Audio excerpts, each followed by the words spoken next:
Well, Paapa Jeh is an incredible musician. Really incredible both as a songwriter and in terms of his understanding of arranging music.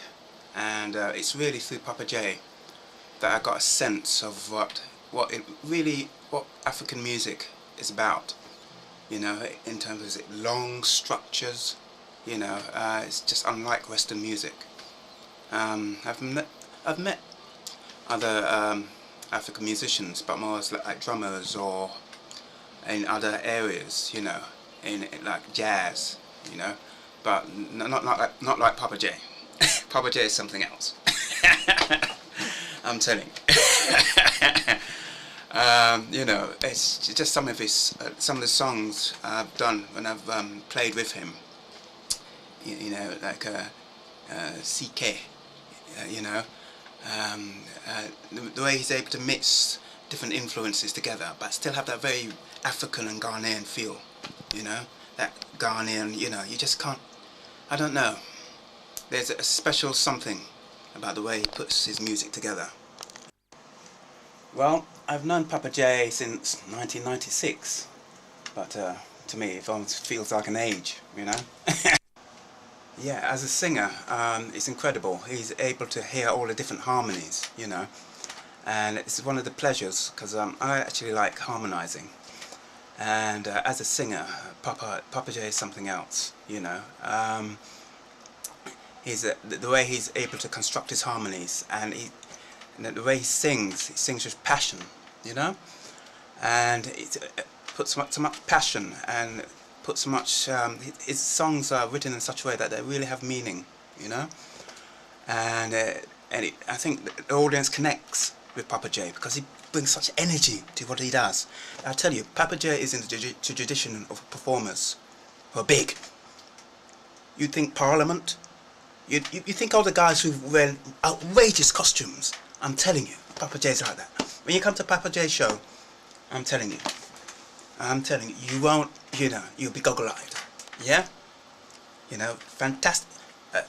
The number of gigs we've done, Canterbury, Oxford, you know, I think we did a gig by the river down in Brentwood somewhere, you know, and we had these elaborate costumes. This is one of the fun things I liked about playing with Paapa Jeh. We could really go to town on the costumes, you know, and presenting the songs, you know, within a, you know, it's not just an oral context, but a visual context, you know what I mean? So it really, when an audience comes along, they're seeing a spectacle, you know, they're not just seeing a singer just standing there like, you know, like a mannequin, you know, no. When Paapa Jeh performs, everything about him performs, visually, both as a singer, and the energy, you know, the energy is just unbelievable. As a drummer, I've seen Paapa Jeh play reggae, I've seen him play high life, you know, every kind of style you can think of. He's a first-rate drummer, you know. I mean, for God's sake, he's played with Ronnie Laws, you know. So, and as a percussionist, he's first-rate. And one of the mysteries about Paapa Jeh, right, it's the way he lays down his rhythms. When you see him working in the studio and he's laying down his tracks, it's the way the rhythms sit on each other, you know, the mirror rhythms, you know, it's just incredible. It's totally different from a more Western perspective, which can be more how I would describe as additive. It's like mirror rhythms, but they sit. My God, how they sit, and it's just beautiful, you know, especially the acoustic stuff, you know.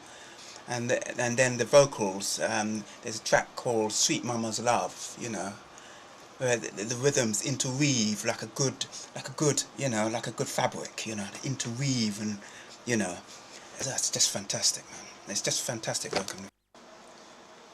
Me and Paapa Jeh have had many discussions, you know, on spiritual matters, because although the music we do is fun, you know, there's also a serious side, you know. And I can happily say that Paapa believes that music has a healing power, you know, in the world, you know, for good, you know, and there's a spiritual dimension to Paapa Jeh, you know. it's not just all, you know, happy-go-lucky, you know. There's a depth, and Paapa thinks very seriously about life, and he feels that there's a depth to life that can be expressed in music, you know. You know, it's so many multi-dimensional aspects, and you know, and he's very strong on like human rights, you know, and so for me, Paapa is a very deep person, you know, and with that spirituality, you know, anchored within his feeling of being an African, you know, and coming from the African continent, and he's very aware of his past and his history and where he's coming from, you know.